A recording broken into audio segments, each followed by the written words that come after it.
Welcome to People, Places, and Things, a travel podcast that brings you captivating stories, fascinating people, and unforgettable destinations from all around the world. I'm your host, Ryan Lowe. Let's dive into this journey together. On today's episode, we have Viviana González from Paraguay. Welcome, Viviana. Hello. Hi, Ryan. How are you? I'm great. How are you doing? I'm good.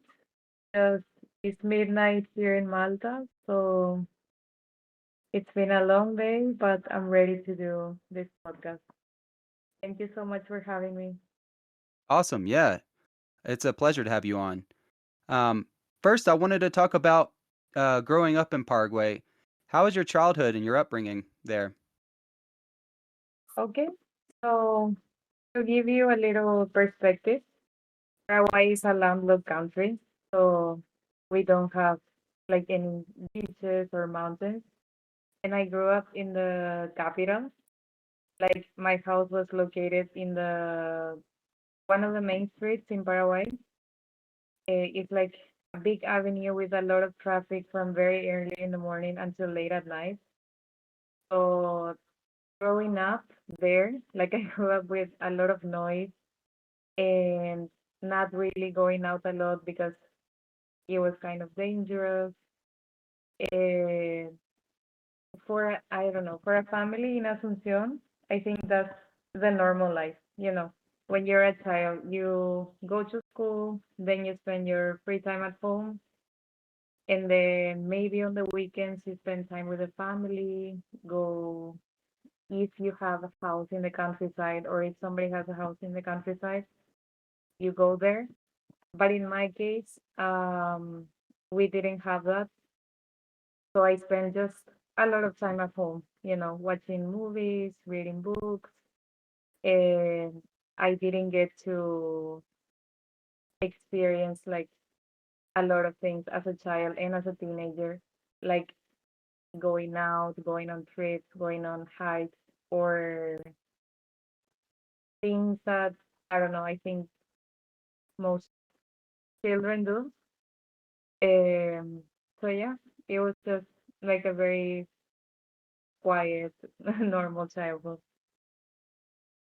Yeah, so you're from an urban area and with a lot of noise and everything, and do you think that kind of led you that having to be inside a lot and not getting to experience much, did that possibly lead you to travel eventually?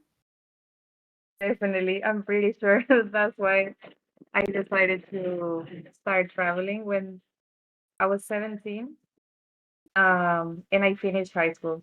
I had to choose a career, right?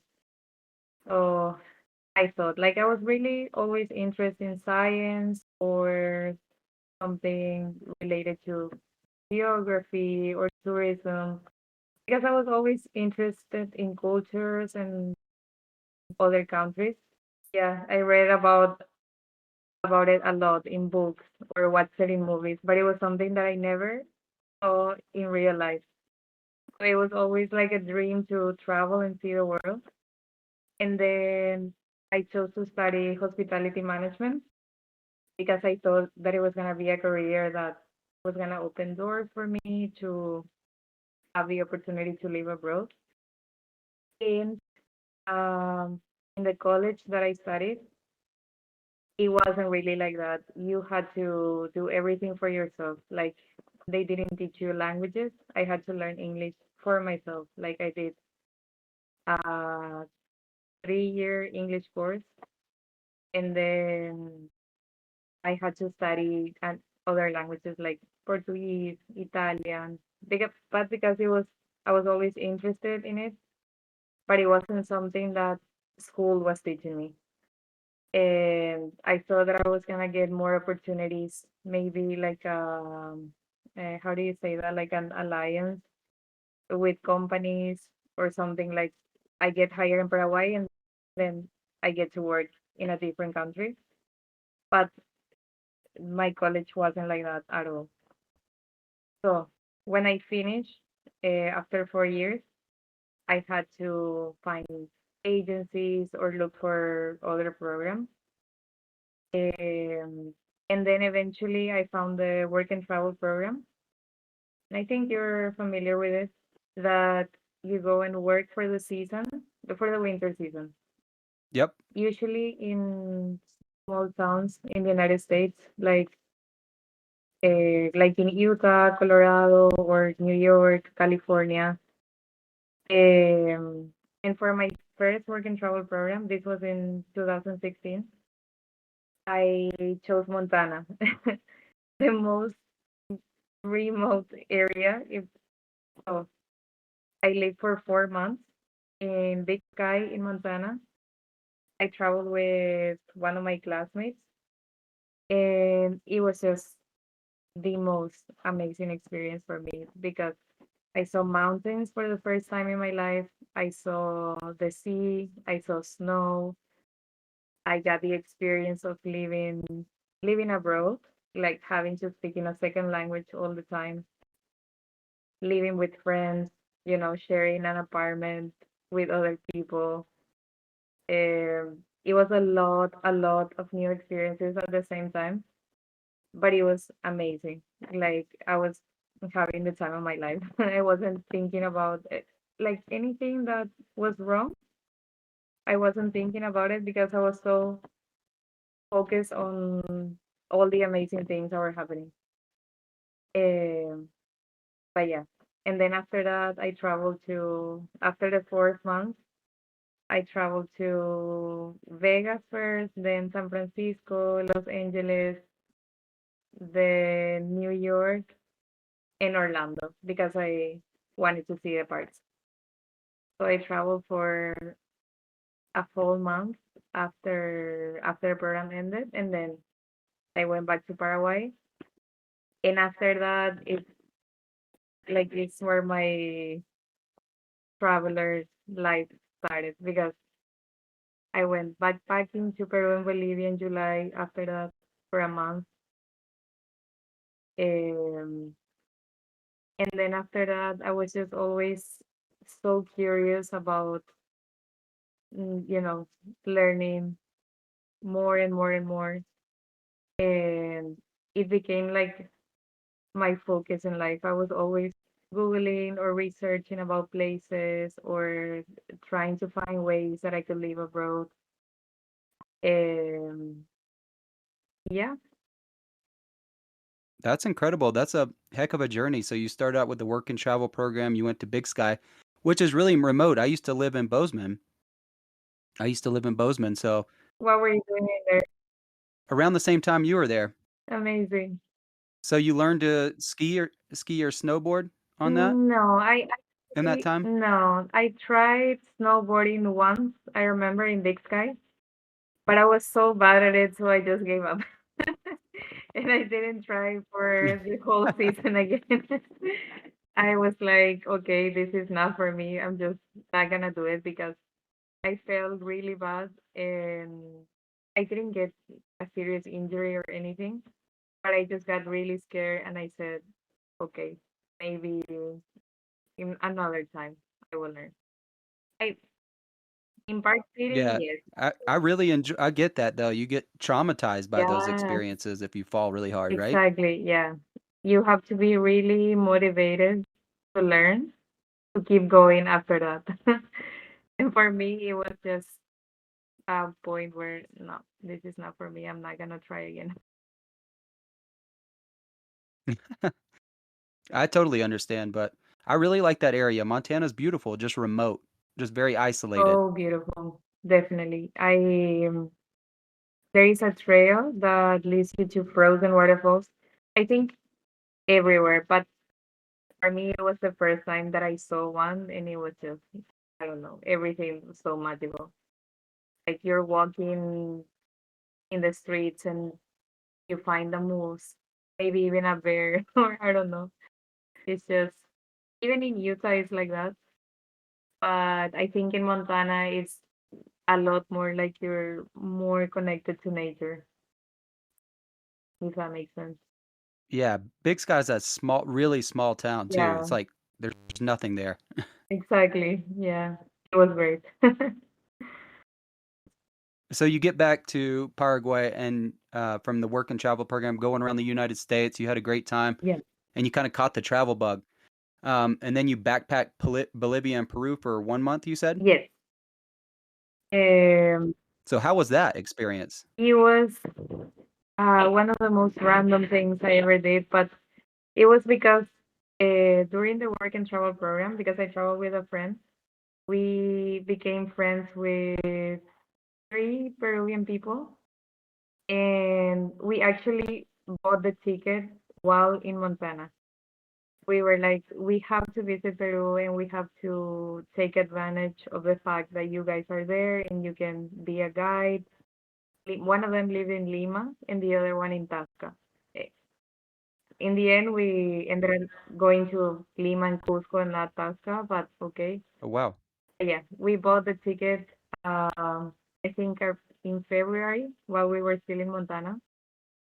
So when I went back to Paraguay, I already had that plan. And we only bought a one-way ticket, just Asunción to Lima. And then we were gonna figure out our way to return by bus because if you see in the map, like you go to Peru and then Bolivia is underneath it, and then Bolivia is next to Paraguay. So we started from Lima, then Cusco, and then we crossed the border to Bolivia. I think it's Puno, yeah, Puno, the city that is the border with Bolivia, and then Copacabana, from Copacabana La Paz, La Paz Santa Cruz, and then from Santa Cruz Asunción. But yeah, it was we saw a lot of different cultures, met people, got really cold at night in the hostels. We spent, I don't know, I think 2 or 3 nights traveling by bus because we wanted to save money in the accommodation. Um, but yeah, everything was. It was the first time that I did something like that, so it taught me a lot of things that I never wanted to do again. Like you have to plan in advance. It's nice to go with the flow, but sometimes it's better to plan something so you don't go through I don't know, you don't struggle or you don't go through some uncomfortable things while you are traveling. Um, but yeah, it was amazing. Like I remember in Cusco, I was I think in a it's a famous market in Cusco, and we were eating. I remember it's the name of one of the typical foods in Peru. Uh, I mean, I'm vegetarian now, but at the time I wasn't. So I was having, I think it's something with chicken and rice, but it has a typical name. Uh, is it the pollo a la brasa or? I'm not sure. Okay, but anyway, we were sitting there and we were served by a local, but everything felt so like, I feel like in Lima or in a lot of tourist cities, everything is designed to make this, it's very touristy, so you don't really feel connected to the culture. Like everything seems a little fake. Okay, yep. That place, I felt like I was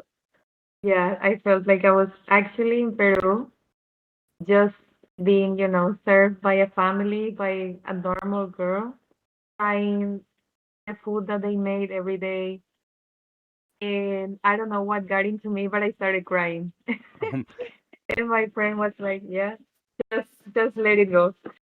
It was like tears of happiness, I guess. I don't know how to explain it. Like I was just uh, so happy that I was experiencing that. Like that's exactly what I look for.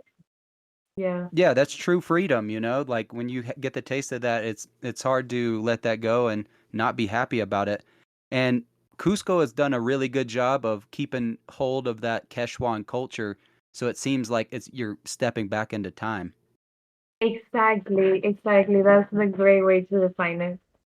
Like when you're walking in the streets, Like there's so much history, and yeah, you just feel connected to the place. It makes, I don't know what it is about the city, but it's just really nice to be there. Yeah, it's the people, the architecture, everything is amazing in Cusco. Yeah, yeah, yeah, for sure. You've been there this year, no? Yep, that was my first time this Nice. past year. Nice. Nice. Did you cry as well? I could have at some moments, honestly. Like it was Yes. that beautiful, Machu Picchu and all of the hikes we did and stuff like that. It was just the Yeah. ruins, were super Hmm. cool. This is such a beautiful country. So tell me about Bolivia. Tell me about some of your time in there and what did you like about that country? So actually, in Bolivia, I didn't have the best experience. Like, okay, I had one really good experience and one really bad experience. For example, when I went to La Paz, um, we got really lucky with my friend that we were there for the how do you like the anniversary of their independence or something like that. But it was a really big festivity for the country. So there were a lot of free concerts everywhere, like food trucks in the streets, people wearing their traditional costumes, music, dancing, just a lot of things happening in the city. And then at night we enjoyed, I think, I don't know, for like 3 hours of free concert, and they were amazing musicians. So that was great. But the bad thing that happened to me is that I had a plan to go to Moon Valley, I think it's a place. There's a place called like that in Bolivia. And when I woke up, like after the celebration day, I think I got food poisoning or something. But I woke up and I had a fever. I felt like throwing up, and I actually did throw up, and I felt really, really sick. Oh And no. yeah, so then like I was feeling horrible, and then I just had to decide if I wanted to continue, because I already have a tour booked for that day. But the only thing that I wanted to do was drinking tea and stay in my bed and not do anything. But since I already paid and everything, I decided to go anyway, and it was um,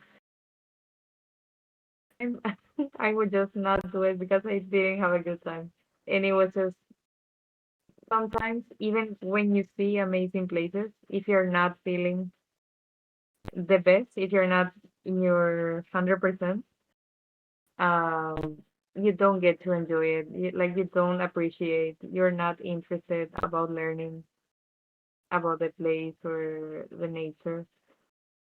So that was really bad. But then I read online that a lot of people got food poisoning in Bolivia. Apparently, it's a common thing. Um, I don't know if it is the street food or I don't know what they do with the way that they cook. Um, but unfortunately, my impression of Bolivia with the food is not great. I like in Peru, I tasted amazing food. Everything was great. And then in Bolivia, I just got really bad food. Even though like the places were amazing. The places that I saw were incredible. But when it comes to the gastronomy, it was just not a great experience. Okay, I can totally get that. I've been in the same shoes as you on that end, and you got to take the good with the bad in travel. But if you're sick and you have food poisoning or something like that, and you're ill, you cannot enjoy anything like you were talking about. You can't enjoy anything until you get rid of that sickness. Exactly. Yeah.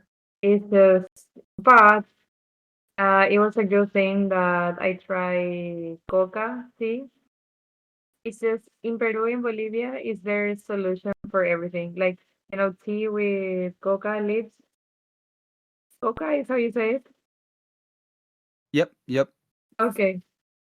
So I don't know if it's like a placebo effect or something, but it really works on me. People from the hostel that I was staying at, they were like, just drink 2 or 3 cups of this and you'll be better by tomorrow. Like, you'll be like new. And it happened exactly like that. But yeah, I don't know um, if it's actually, what it is about coca leaves, but yeah, they are really medicinal. They're really good. Yeah, no, I agree. I had coca tea every morning on the trek to Machu Picchu, Mhm. and it alleviates altitude sickness, stomach pains. It gives you energy, Just everything. Yeah, they everything. Yeah, should. it's the cure all, right? Yeah, they should just make it an export business of that, and just teach people around the world drink coca. Right? Exactly, exactly. So we met in Park City, Utah. So after you got back to Paraguay, uh, what eventually led you to Park City, Utah, in general? Like, what made you want to come there? Okay, so after I went back to Paraguay after the Peru and Bolivia trip, I stayed in Paraguay for I think almost 2 years. I was working in a company, a big company in South America and in Spain, like an insurance. And I thought about building a career there because, I got a good salary, but it was just not the lifestyle that I wanted. And like I was working in an office from 7 a.m. till 7 p.m. Monday to Friday and sometimes Saturday. It was taking a lot of my time. So in 2000, like in the end of 2018, I decided to look for programs again. And then I found this internship program in the United States that allows you to work for 1 year if you studied any career really. But if you studied hospitality management or tourism, it's a lot easier to find a company that will give you a 1 year contract. So I signed up with an agency, um, and they got me a contract with, it's called Lowe's Sapphire Falls Resort at Universal Orlando. So I was working for 1 year at one of the resorts inside of the Universal theme parks, and I got free entrance to the park. It was just, the best decision that I made.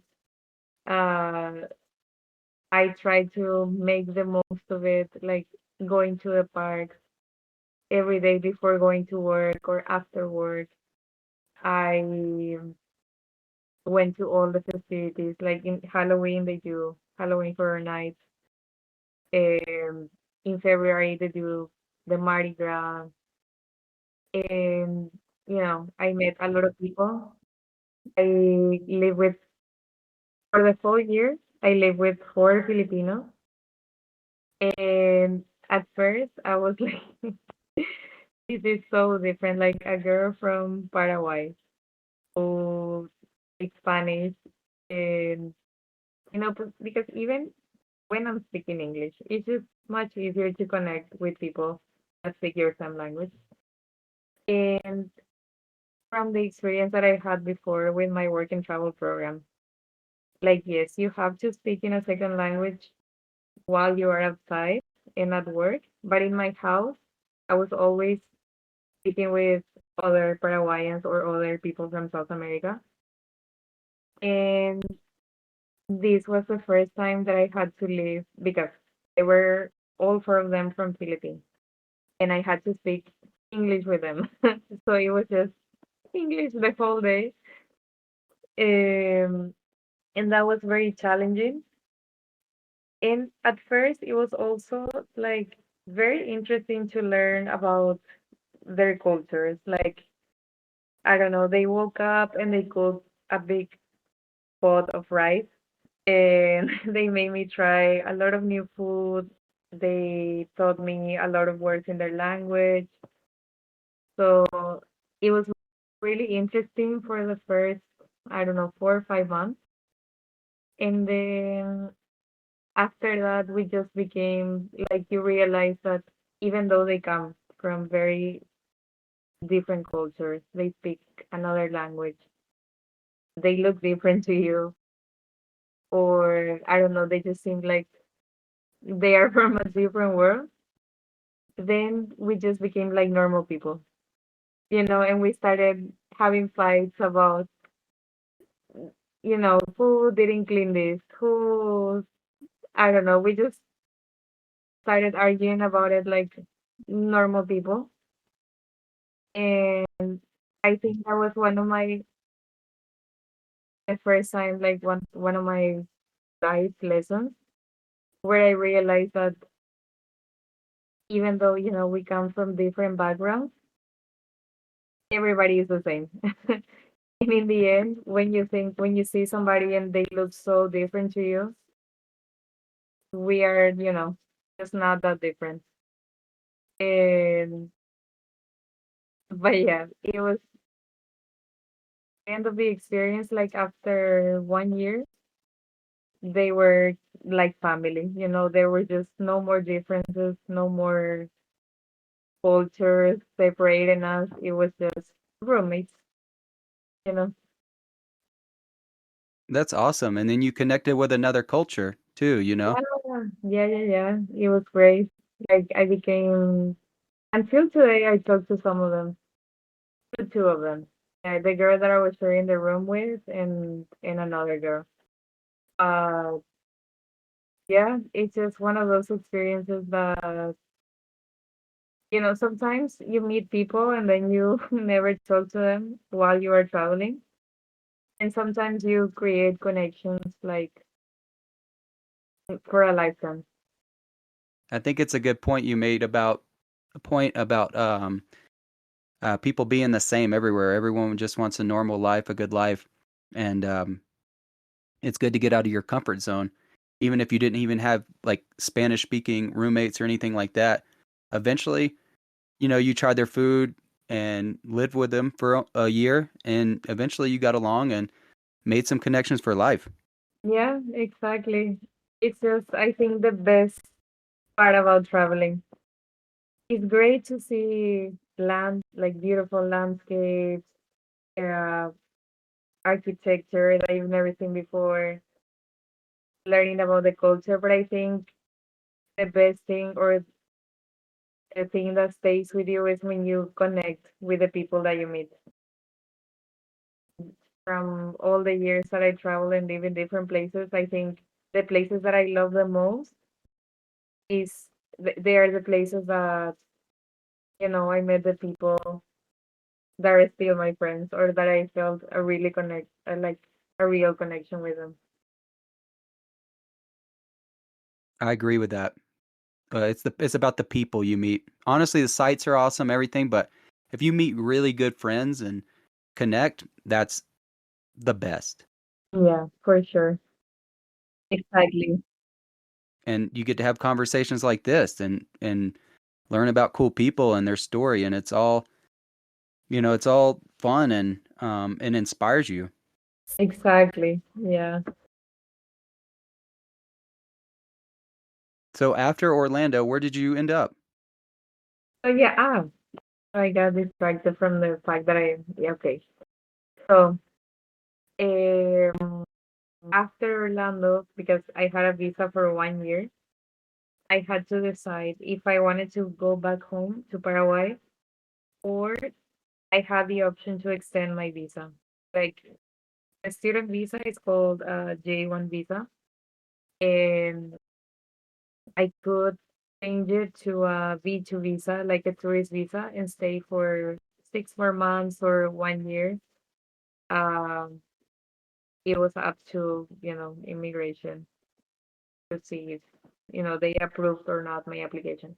But okay, so I decided to, I think 2 months before my visa was about to expire, I decided to apply for an extension. And because this happened in 2020, the year of pandemic, they approved, but they approved it, I think, in October. So I was waiting for more than 8 months for an answer. But at that time, you can stay in the country and, you know, just stay and live there in the country. And my program finished in February in Orlando. And then after that, I had friends that lived in Park City. I have one colleague from, like, I met her in Paraguay. We went to college together, and she was doing the work and travel program in Park City.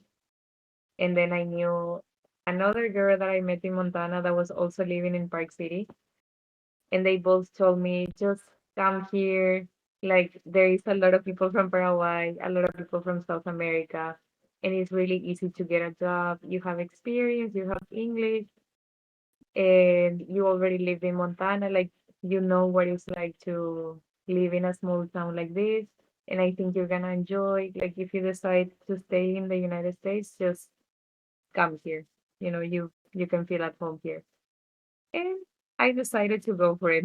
So um, I think it's my program finished in, yeah, the first week of February, and then I took a flight from Orlando straight to Salt Lake City, and from there to Park City, and then I stayed there for 1 year, and I think that's the year that, no, I cannot remember if you were working already in 2020 at Highway, or just this season. I was not.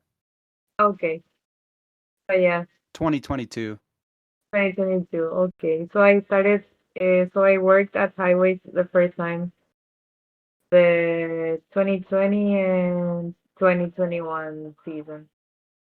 Um, but yeah, I stayed in Park City for a whole year because while I was waiting for my visa situation to be fixed, um, and because it was also the pandemics, they were really flexible with it, with the rules. They were letting everybody stay, work, and yeah, and that's the time that I fell in love with Park City because I got to see it without a lot of people, like in April and May of that year. So I just went on a lot of hikes. I saw the mountains, the lakes, and I met people from South America. I was living with 13 people actually at that time. Oh, Um, wow. yeah, in 13 people in two bathrooms. But it's the life, Oh, when you are yeah, yeah. when you're a student, or you know.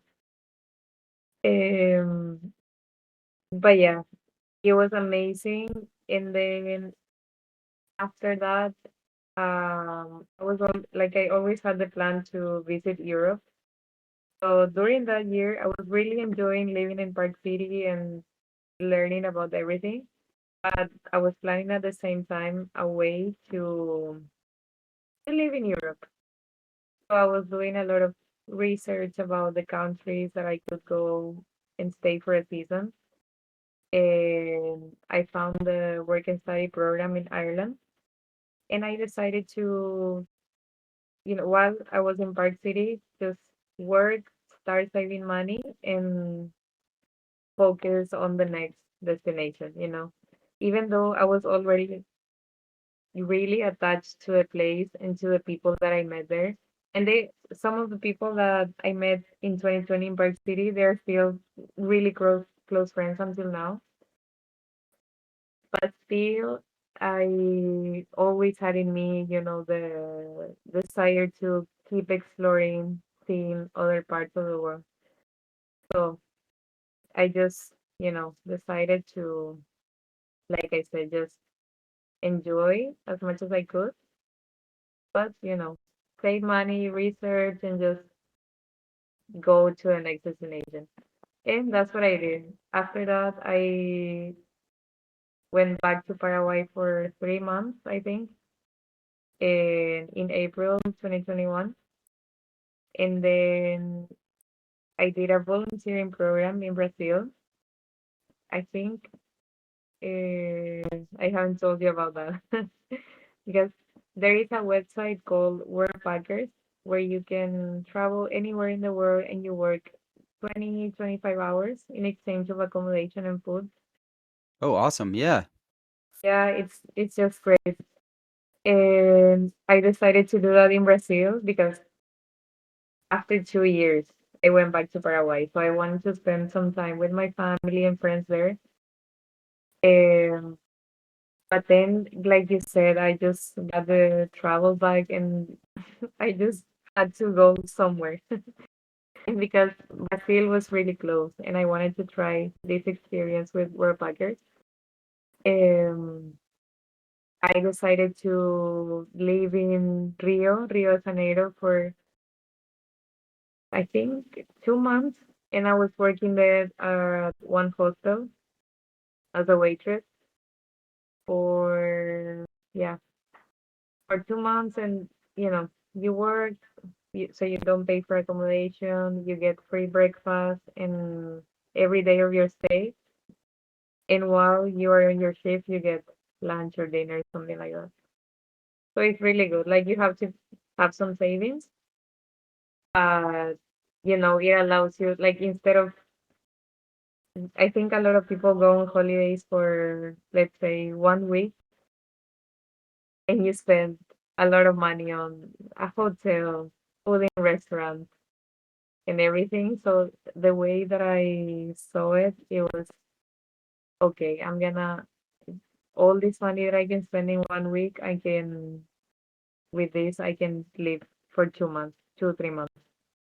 So that's exactly what I did. I stayed in Brazil for, I think, 3 months, and then I went back to Paraguay for a little bit, and then I went to Ireland and I stayed there for 2 years. And that's another, completely different chapter in my life. Oh, wow. So I want to go back to Rio real quick. So you were working at the hostel. What was your experience like there? 2 months in Rio. That's intense, right? It was really intense. Like Rio is for me, I think the best city in the world. I mean, apart from it can be really dangerous, but you get uh the best of both worlds. Like you can go on really beautiful hikes. You can go to the beach. Um, you can have like a really quiet lifestyle. Go to party every day, and I did both. Like I just had, uh, it's just a mix of everything. People from everywhere, and in the place that I was working, it's called Selena. I don't know if you're familiar with the chain, the Selena hostels. I've heard of it. Okay. Hmm. So it's a place for digital nomads. And so because I was volunteering at one of the Selena in Copacabana, I met a lot of people from everywhere that were just traveling and living there. And I went on a lot of adventures. Like I said, it could be, Monday I would go to do a 3 hour hike in a beautiful place. The next day we go see the sunset to the beach. And then I don't know, we go to a party until 7 a.m. So it's like yeah, it was a great experience. And also, I had to speak a lot of Portuguese. It was a good thing that I studied Portuguese for 2 years before while I was in college. So, because not a lot of people speak Spanish or English, um, it was, very challenging. But I'm glad that I had the experience to, to improve my Portuguese. No, that's an amazing experience. I've only been to Rio for 3 days, and I found it to be the most beautiful city on earth, the most picturesque city. It The is, right? nature, the partying, everything was Yeah. great there. Everything is just great. The food, the drinks, açaí, cachaça. Is yeah. And the people, they're really kind, they're really energetic, and yeah, they just make you feel very welcome. Like when you're walking in the beach, maybe it can be, I don't know if you've been for 3 days. In the beach, there can be a lot of what do you say, vendors. Yep, Sometimes you might feel a little bit thought, but in general, it's okay. Like you get, a really good experience. Brazil in general. I agree. Like I was on the beach and this guy, he was I didn't have the proper amount of money for something and Yeah. I didn't have the cash and he was just like, "Here, just take it, man." He was like they were just so kind and Really? like yeah, it was just so Oh, cool. Like he was like, "Here, man, it's all good." um, Um just a good experience. But it can be intimidating, but most of those people are harmless. They're just trying to make a couple bucks. mm, I have to disagree there with you. I mean, you had a good experience, but I, okay, that was the first time that I went to Rio, but on another time, the same year, I traveled with my mom and my sister, and they told us when we were going to the statue of the, what do you call, the Christ? Cristo? Like the Cristo, sí, Cristo. Um, we didn't book a tour or anything. We were trying to find a way to get there. And we took a taxi to the entrance, like where you usually walk or you buy a taxi or you buy a tour or something. And we found five guys with like an agency shirt, and they were like, we have the tickets, we can take you there, we'll take you there, we'll pick you up, we wait for you, and then we'll bring you back here. And so we paid like the exact same amount that we would pay for a full ticket. And one of the guys took us there all the way to Cristo. And then when we had to go back, because you have to go really uphill, and there's no way to go back without a car or without a bus or something. So in the end, like after we finished visiting, there was nobody waiting for us. And then we Oh started my. asking in the visitor center, and they were like, yeah, these people, they scam a lot of people all the time. So like, I'm sorry that happened to you guys, but it was them. Like there is nobody waiting for you. So now you either have to pay a taxi or we have these buses here that you can take. And and in the end we had to take a bus. But Oh no. yeah. It happens There are like, scammers. There are yeah, scammers, you know? You gotta be vigilant about that, but and book most stuff online with, like, a reputable, service, right? yeah, exactly. No, but they exactly like you say, you just have to be very smart about it. But if you are not, you can, you have to be, like you said, vigilant all the time. But if not, they can get to you very easily. Yeah, yeah, and you're right. And usually that happens once and you learn from the mistake, right? Exactly. Yeah. So after that, obviously, yeah, never again. Yeah, it's happened to me too. Really, It's in happened to Rio. me. Or Not in Rio, but in Thailand. okay. Yeah. Mm-hmm. Yep. It's kind of the same thing, like a fake tour, and they just dropped us off and left us somewhere. And And there then was you have no way of going back. exactly we had to walk because we went in the temple and came out of the temple and they weren't there at all. Oh my God. Yeah, But this is like now it's funny, but when you live, like when you go through it, you're like just very frustrated and angry. You're like, why? Why would they do this? But I mean, it happens. It's just, yeah, the just way that laugh they about want it to get later. there. But yeah, you're right. At the time, you're pissed. Exactly. Yeah. Um, And you, so, but that's still, you had a good experience. You were there for 2 months without, or 2, 3 months without much of a hassle at all. Besides that, that's pretty good. And yeah, um, so after leaving there, so you went to Ireland, and you said you spent what 2 or 3 years there. yes, 2 years. So what were you working at there? Hospitality, I assume. Yes. So I was doing a program called Work and Study. It's for 8 months.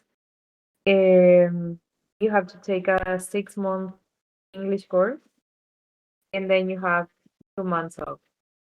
So I was going to school every day because even though I already studied English before, you have to, like, after, if you want to renew the program, you have to have a certain um, attendance. Like I had to have 80%, 85% of attendance if I wanted to renew the course. So my days were like I would wake up, I go from 9 to 12:30, I think it was, Monday to Friday to school. And then after that, I was working in a pub, which was like the oldest pub in Ireland. It's in Dublin. It's called the Brazenhead. It's great. Like just when you walk in there, like Oh, cool. yeah, you feel like you're transported to the 11th century because the place is running from 1198. So it was just great. Wow. Yeah. Um, yeah, so I started working there, I think, a few months after I arrived to Ireland. And I stayed working there for the whole time that I was living there. Because, I had a good experience. I was making enough money to save and to travel. Um, during those 2 years, like I took sometimes 4 or 5 days off and I traveled to cities, like a lot of different cities in Europe.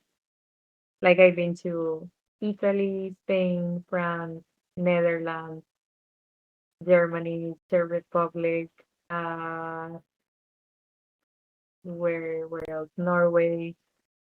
Yeah, I got to travel to a lot of different countries, see a lot of different cultures.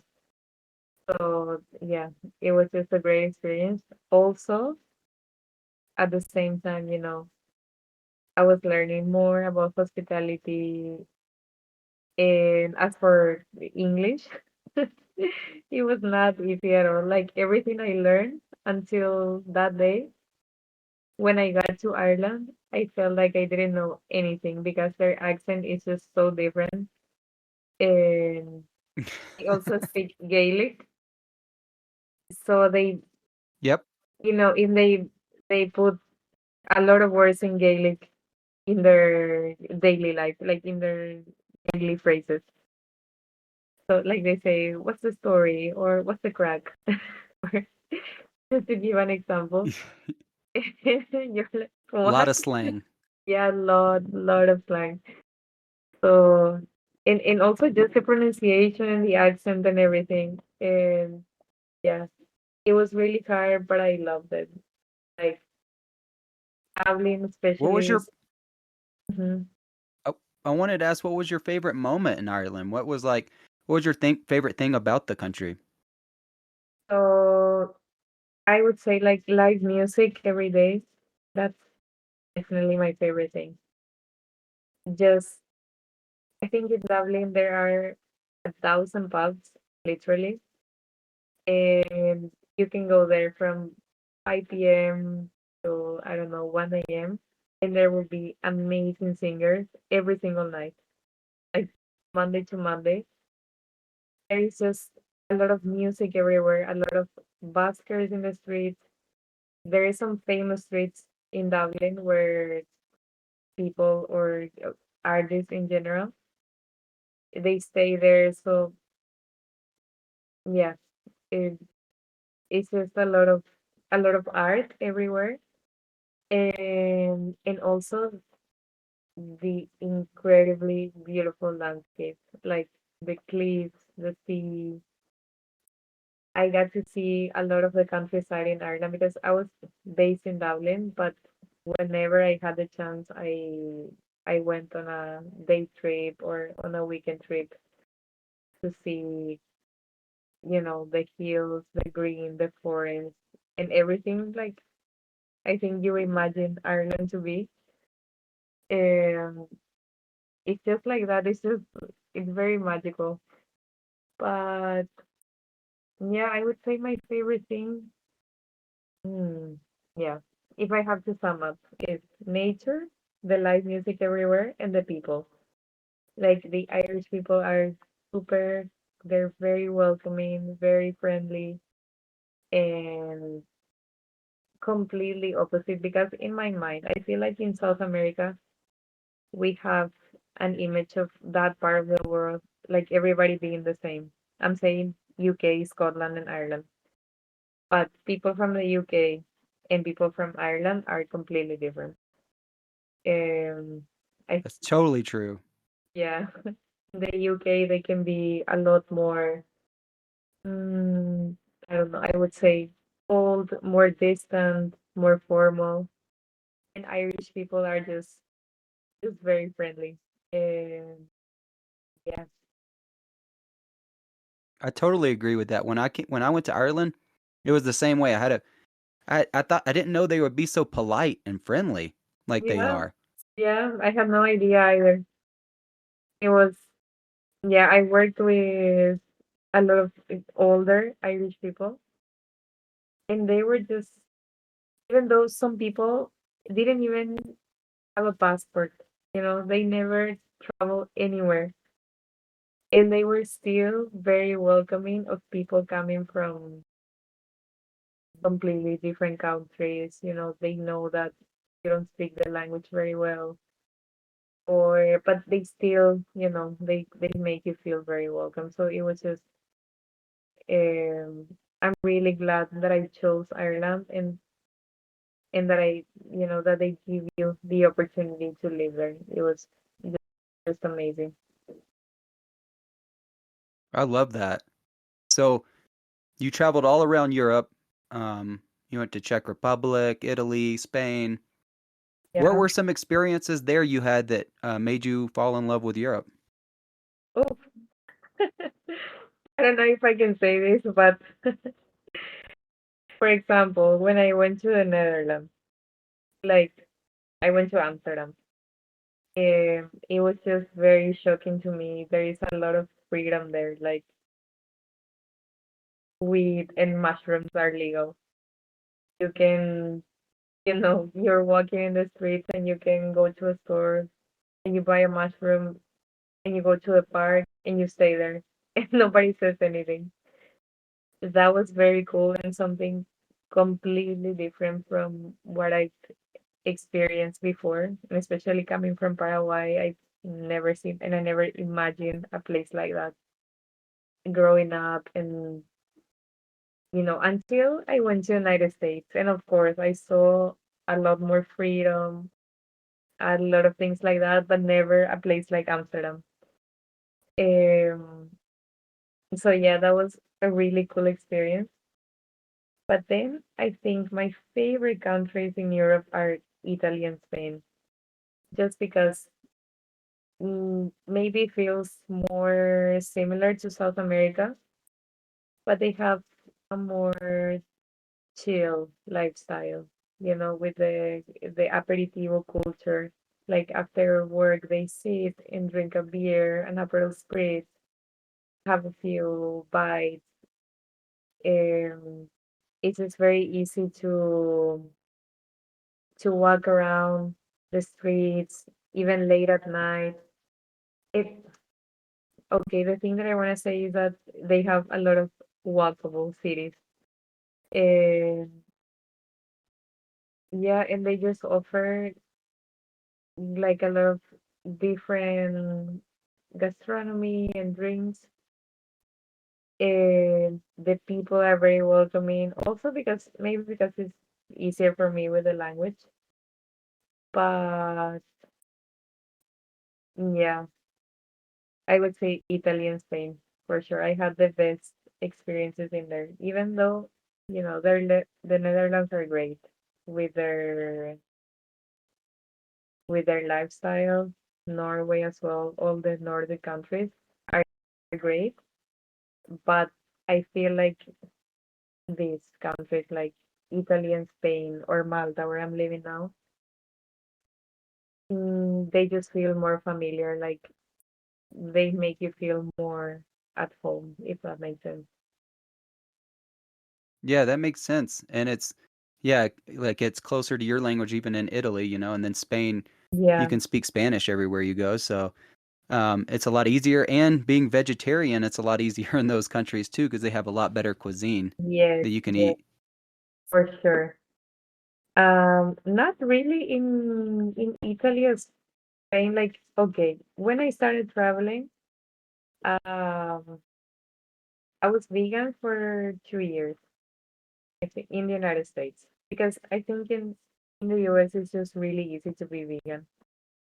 Now there is a lot of options. Look, depends on which city you live, but in general, I think it's easy.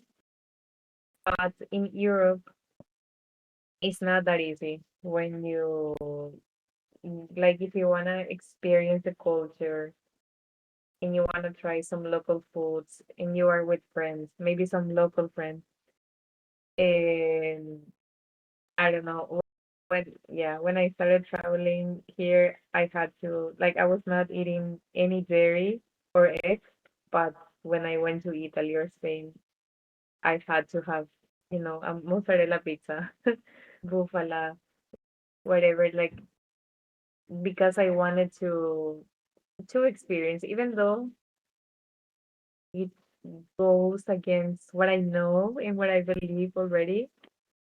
Um, at the same time, I'm very aware that it's still the way that the world is going. Like this is happening. People are eating this. Is their culture? Is their normal life? So I wanted to experience that, and I did. And like sometimes, when I cook at home, everything is vegan. But when I travel or yeah, if I'm with friends and they wanna share a pizza, share a pasta, something like I accept dairy and eggs because I wanna experience the culture as well. Because I think food is anywhere in the world is just a really big part of the culture of the place. And you get to learn a lot about the country through their food, right? Oh, I wholeheartedly agree. But yeah, vegan and vegetarian are a lot different. Like it would be very hard to be vegan in those countries. Vegetarian you could do, but that's kind of where I yeah, I didn't make that connection, but the vegan would be definitely difficult in Italy and Spain for sure. A lot of dairy. Exactly. I mean, it's not impossible. It's not impossible, but you have to make a lot of effort and you have to give up on a lot of things. You have to be very strict about what you're not eating. It just makes it a lot harder. But yeah, being vegetarian, I think it's, yeah, super easy, like you said. Just you have to make it. Yeah, so you probably end up cooking a lot for yourself too, Yeah, and and well, and that's better anyway. You're saving a lot of money that way as well. It's good to get out and explore the culture, but if you're living somewhere like you are for a long time, you have to cook for yourself and um, do a lot of meals yourself. right. Yeah, yeah. Like when I was living in Ireland, I made my flatmate go vegetarian with me because I was cooking uh like a lentil stew, lentils with rice and potatoes, lots of veggies, and making some homemade bread on the side, and they just couldn't resist to it. So we had that for dinner a lot of times, and then you know, I think you make people more interested about learning how to eat vegetarian when they see and when they know that it can taste good and everything. But yeah, it's definitely so much easier when you have, yeah, because you have to cook a lot for yourself, but it's easier when you have support from the people around you. Like even if you live in a country where it's easy to be vegetarian or vegan, if you just have to have support. Yeah, and people that think, kind of the same way you do. It's good Mhm. to just have a balance in life, you know? Yeah, Even if you do eat meat, it's good to eat like vegetarian meals and just try new things exactly. and um, just a balance. Exactly. That's why, I try to make people see whenever I can, whenever I have the chance, that it doesn't have to be all or nothing. You don't have to give up meat completely forever if you don't want to. But you can start eating some vegetarian meals and make that normal. And it's just better for you, better for the planet, for the animals, for everyone. But now I'm speaking like a vegetarian. But I think that that's gonna make a big more impact in the world if if if one person goes vegan and then 100 people eat a lot of meat, it doesn't really create a change. But if everyone just makes it a balance, like you said, it's gonna make a difference, and it's gonna make it a lot more easier for people to eat vegetarian. Because even in these countries, even in Malta where I'm living now, for some people it's just unthinkable to have lunch or dinner without some form of meat or dairy in their plate. It because it's just such a big part of their culture.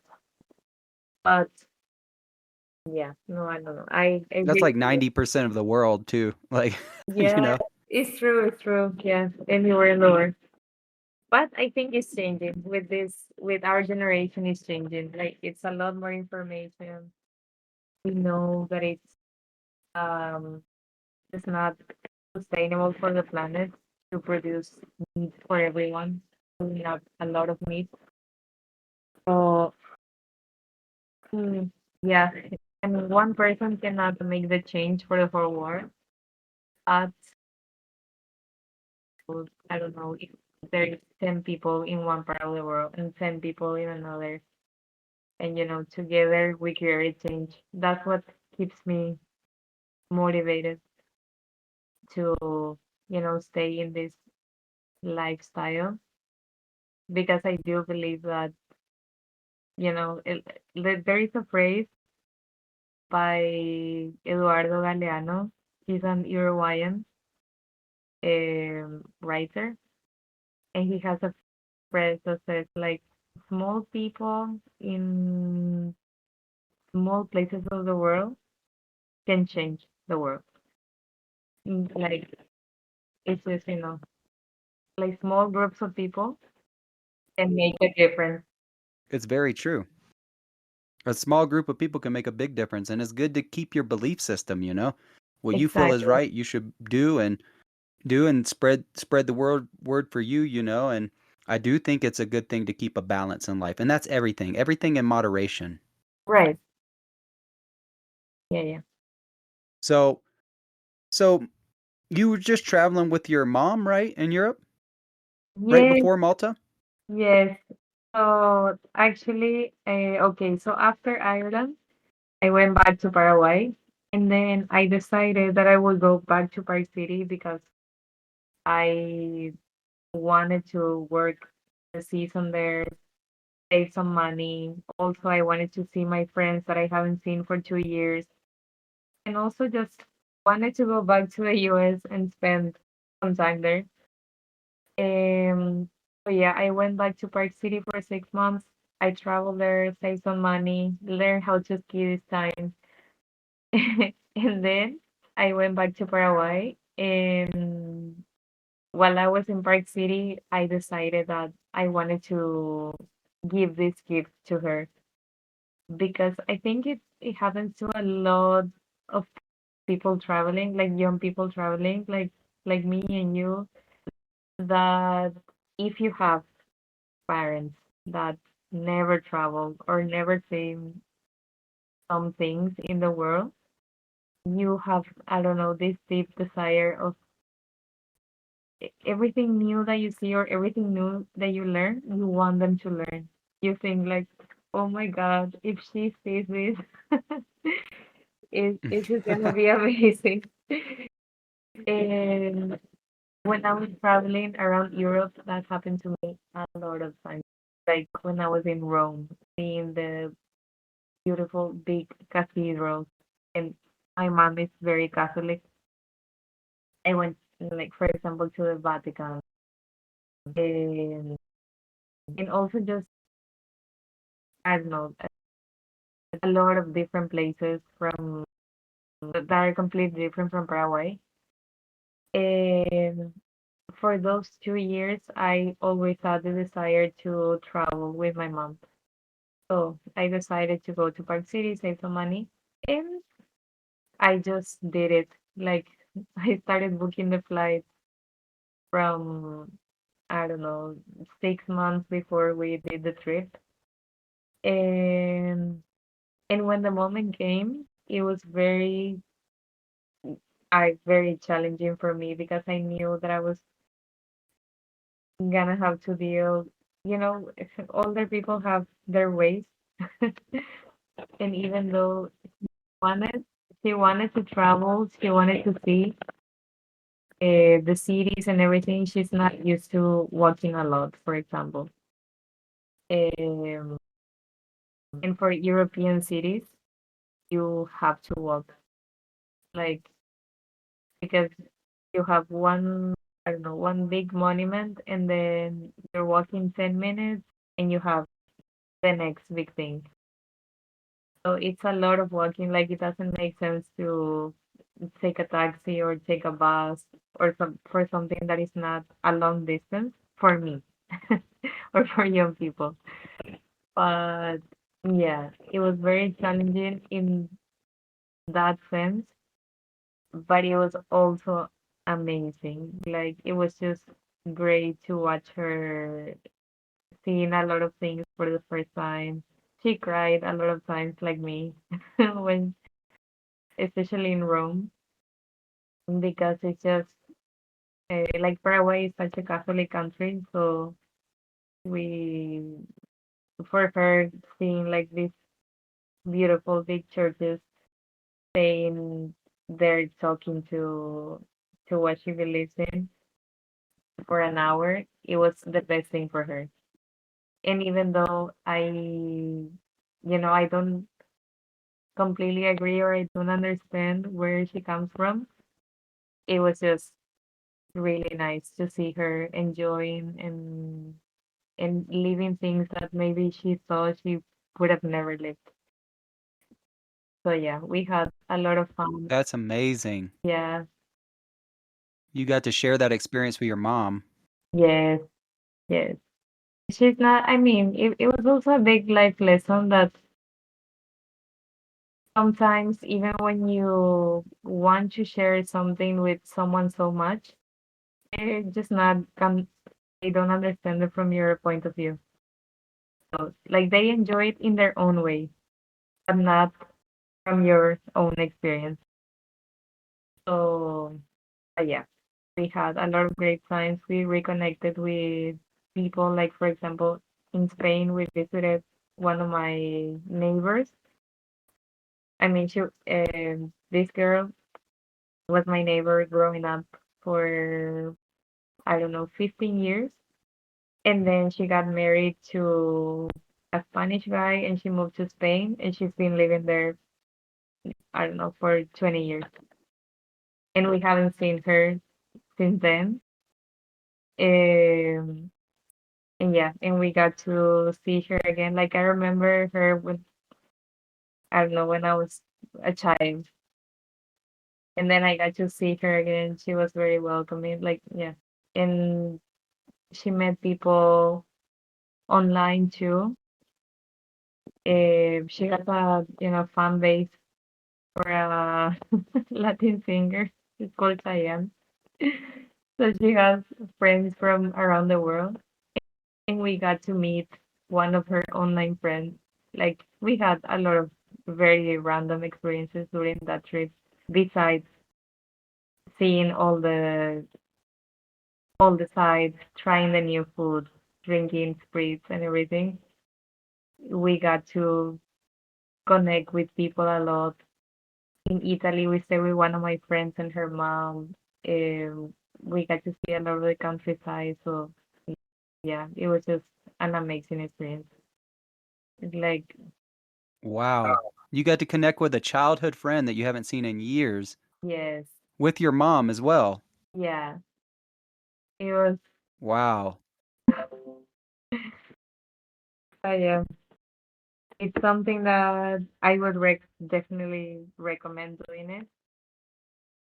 Like if you have the chance to travel with your parents, even mom or dad, um, it's gonna be a very rewarding experience. You're gonna learn a lot, but you have to plan it very, very well. I didn't plan it very well, and now when I think back, like there is some things that I could have,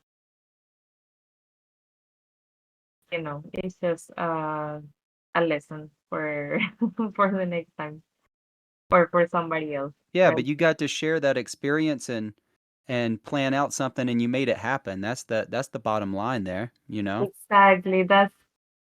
Yeah, that's like the biggest thing sometimes when you want to do something, you just do it, right? Even if it's well planned or not, like if it doesn't come out perfectly, then you learn for the next. Yeah, Exactly. You just get better with time, but you had that experience and you created those memories with your parent that a lot of people don't get to do. Um, and I imagine a lot of people from Paraguay don't get to experience that with their family, in somewhere like Italy or definitely not. Yeah, because it's hard to travel in those countries, you know. There's exactly, a lower wage and stuff, so it's hard to save money to go overseas. exactly. Yeah, especially like in Paraguay, it's mostly mm, low to middle families. I would say, I don't know, 80% Paraguay. Wow. And then you have people that make a lot of money, like politicians or is It's usually corrupt. the politicians, Yeah, right? corrupt people. But then you also have maybe, I don't know, like 5% of smart people that made their money in the right way, let's say. Through But business. yeah, exactly. Like they build businesses, they make connections, whatever. Um, but yeah, in general, like you said, it's very hard from people from South America in general. But yeah, from Paraguay to travel to Europe. Yeah, That's inspiring. but it's just Like, Yeah, truthfully. definitely. It's great experience. So, so did you end in Spain then before Malta? Oh, um, the last destination with my mom was Madrid. We stayed there for I think 2 days, and then I went with her to the airport and everything. I left, and she went back to Asunción, and I was continuing my trip. I was traveling solo and also with friends for 2 more weeks, and then I was going back to the United States. Like I had a flight from Portugal, to Vegas because I was going to the Paraguay and Brazil football game in Vegas. I think it was happening in June. But anyway, I traveled for 2 weeks after my mom left, after she went back to Paraguay. And then I had my flight, like I arrived to Porto. I stayed there for 2 days. And then when the time came to finally, end the trip, go back to the United States, because this time I was planning to go back and just stay there and find a way to stay there indefinitely. And I was in Porto and I had a layover in Toronto. And I didn't realize that I mean it was just such a stupid mistake. Like I didn't realize that I had to have a visa even just for a layover in Canada. So since I had a layover in Toronto and I didn't have a visa for Canada, they didn't let me board the flight from Porto to Vegas. So Oh no. yeah, I was in the airport just, begging them to find a way to, like, what can I do? Can I call the embassy? Can I get a visa? And they were like, if you came here 2 hours ago, it was, I think, 1 hour before boarding. But people there at the gate, they were like, if you came here 2 hours before, we could have helped you. We could have called the embassy and we would get you an emergency visa. But now it's too late. We can't do anything. And like, I'm really sorry, but we can't let you board. And I was just, when you start rethinking everything, I'm like, why? Why didn't I check this? Because I filled a form online where they ask you a lot of things, like in the immigration website for Canada. And I did that. I got the email confirmation, and I thought that that was it. And then they told me, because I showed them in the gate, and they told me, no, like this was just the first step. After this, you have to go to the embassy and you have to get the visa stamped on your passport. It's the same actually in the United States, but I didn't know that it was the same thing for Canada. So I was just there in the airport feeling just really stupid, very, powerless, just upset, angry at myself. Like how I travel so much, like how could this happen to me? Like I always check all the documents that I need for a new place. But then I started like trying to be kind to me. Like, okay, I was planning also this whole trip with my mom. I was doing, because there is a lot of things I have to plan when you are traveling. And I don't know why this was something that I just left it, and I thought that it was okay, and I just didn't pay much attention to it. And so then, okay, I had to accept that I was gonna miss my flight, no refund or anything, because I bought the always the cheapest option. Like I didn't have the right to a refund. So I had to decide there, like, do I buy a new flight now to the US, or do I stay somewhere in Europe where I can, stay for a season, maybe work. And it was really expensive to buy a new flight to the US at that moment. Like to buy a flight for the next day, it was just out of my budget. Right. And because I've been to Malta last year, I've been here for 1 month. I did the same thing that I did in Brazil, like the volunteering. Um, I've been here for, yeah, I was here for 1 month last year, and I was working at reception in not in a hostel, but in like an apartment place. And I've been here. I met a few people, and I still had contact with them. And I knew that it was gonna be easy to get a job. So I thought, okay, should I just go to Malta? But all my things, like I have a big suitcase that is still right now in Park City at my friend's house. Like my whole plan, I was talking to them of going back. Like everything was gonna change in 1 second. Um, and then I just made the decision to come to Malta. And I was like, okay, maybe this happened for a reason. Whatever you try to convince yourself of that, do not blame yourself so much. Like, Yeah. like, okay, maybe I just have to go back to Malta for now. Um, and then I texted one of my friends that I know she was living here in Malta, and I was like, all of this happened to me. Why do I? And she was like, you can come to my house, no problem. You can stay here for a week or as long as you need. I'll help you, find accommodation, find a job and everything. And so you arrived in Malta and you worked in hospitality? Yes. So so I came to Malta, and then after the first week I started working at a restaurant. I'm still working at the same place. And it's a really great company that is challenging me a lot, you know. Now I think I came to Malta to grow. Like I think that my thing in Malta is just work on personal growth.